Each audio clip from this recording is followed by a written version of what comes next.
Now, I don't know about you guys, but I am not excited at all for the boss fights in Crash on the Run, and I will be extremely honest in this video with some of the points I'll be sharing with you. You see, it is pretty disappointing to me considering that it takes time to collect materials just to face them. These fights are just boring as hell. It almost includes the same patterns, just reskinned to fit the bosses, and it is so blatantly obvious that even Survival Run is much harder than these boss fights. Now, I can excuse the lack of creativity for the Henchmans. These are just mini boss fights that are supposedly warming you up until to face their big boss, so I can forgive the fact at how easy they actually are. But my god, the actual bosses are just excruciating boring, and I'm not exaggerating. Take this boss fight for instances. I'm right around somewhere in the mid-game island right now, but it is just as easy or easier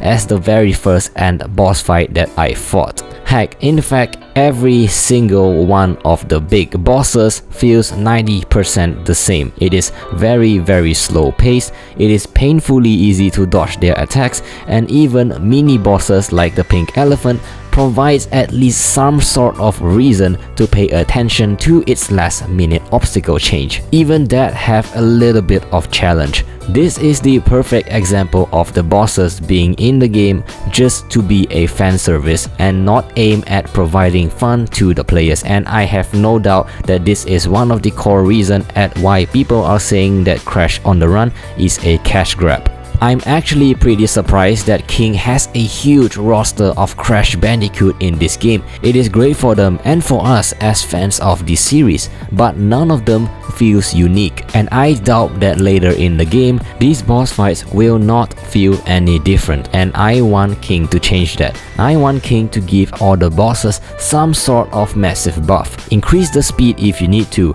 Give them last minute attacks that forces us players to focus, because I am genuinely disappointed and bored with these boss fights as they are merely quantity over quality. I know it's pretty much a rant, but I really want to make this video to address a huge problem to the main source of progression in this game. People are already leaving because it's not just fun anymore, as it's just a grind fest mostly. And I will be talking more on that really soon, as I will be doing a full review on this game, so do stick around and I'll hope to see you in that video. But for now, this is the Viperian signing off. Thanks for watching and stay awesome as always.